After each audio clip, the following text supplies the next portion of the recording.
ஒரே நாடு ஒரே தேர்தலை எதிர்க்கிறவங்க தேச விரோதிகள், இந்திய விரோதிகள். தெரியாத மாதிரி பேசுவான். அவ்வளோ அறிவு இல்லாமல் இருக்கான். 67க்கு முன்னாடி எப்படியா இருந்தது அப்படிதான் இருக்கும். ரொம்ப சிம்பிள் பதில், நல்லா இருக்கும். அப்போ அடிக்கடி தேர்தல் வர்றதுக்கு யாரு காரணம்? காங்கிரஸ் காரணம். அதனால தான் காங்கிரஸ் இல்லாத பாரதம் வேணும்னுட்டு நரேந்திர மோடி கேட்குறாரு.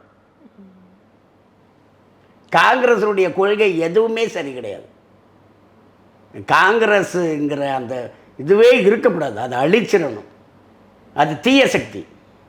திமுக தீய சக்தி காங்கிரஸோட சேர்ந்துக்குது. 67 வரைக்கும் காங்கிரஸ் ஆட்சி தான் இருந்தது. ராஜாஜி ஐயாவனுடைய ஆதரவோட திமுக ஆட்சி 67 வந்தது. அப்போ எதிர்கட்சி யாரு? காங்கிரஸ். ஆளுங்கட்சி யாரு? திமுக. ரெண்டு பேரும் ஒன்று சேர்ந்துக்கிட்டாங்க இப்போ ரொம்ப நாளாக.